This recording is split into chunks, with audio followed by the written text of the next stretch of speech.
CITU ఇతర కేంద్ర కార్మిక సంఘాల దేశవ్యాప్త సార్వత్రిక సమ్మె పిలుపులో భాగంగా గొల్లప్రోలు ఎంపీడీఓ ఆఫీస్ వద్ద నుండి నగర పంచాయతీ కార్యాలయం వరకు భారీ ర్యాలీ చేపట్టారు. ఈ సందర్భంగా అంగన్వాడీ జిల్లా అధ్యక్షులు డి పద్మావతి, గొల్లప్రోలు సిఐటియు మండల కన్వీనర్ ఓ నందీశ్వరరావు మాట్లాడుతూ, భారతదేశ వ్యాప్తంగా కేంద్ర ప్రభుత్వం కార్మికులను కాలరాసే విధంగా 4 లేబర్ కోడ్లను తీసుకువచ్చి కార్మికులను కట్టు బానిసలుగా చేసే ఈ లేబర్ కోడ్లను రద్దు చేయాలని డిమాండ్ చేశారు.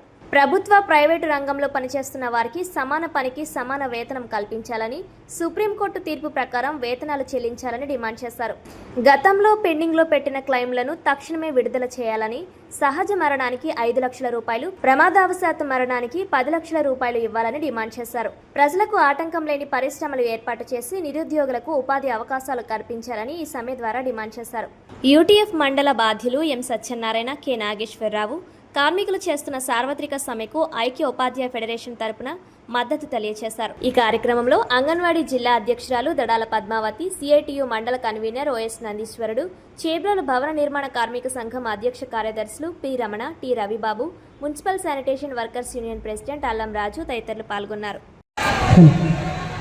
ఈరోజు దేశవ్యాప్తంగా కార్మికులకి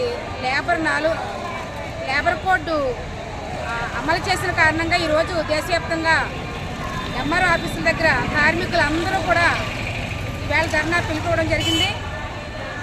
ఈరోజు పెద్ద ఎత్తున గొల్లప్రోలు మండలంలో అంగన్వాడీ వర్కర్సు, భవన నిర్మాణ కార్మికులు, ASHA workers, sanitation workers, school ఆయాలు, మద్దతుగా యూటీఎఫ్ లీడర్సు వీళ్ళందరూ రావడం జరిగింది. 2019లో కార్మికులు ఎంతో పోరాడి సాధించుకున్న 29 కార్మిక చట్టాలని మంద బలముతో బీజేపీ ప్రభుత్వం, మోదీ ప్రభుత్వం మంద బలంతో, డబ్బు బలంతో కార్మిక చట్టాలని కాలరాసి 29 కోడ్లను కూడా 4 లేబర్ కోడ్లుగా తీసుకొచ్చి అమలు చేయడం జరిగింది. ఎట్టి పరిస్థితిలో ఈ 4 లేబర్ కోడ్లు అమలు చేస్తే కనుక కార్మిక వర్గం ఊరికనే ఉండదు.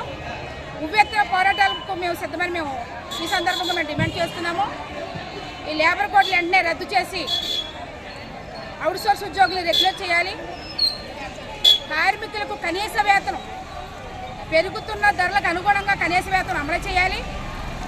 రైతులకు అన్ని పంటల మీద కూడా గిట్టుబాటు ధర అమలు చేయాలి.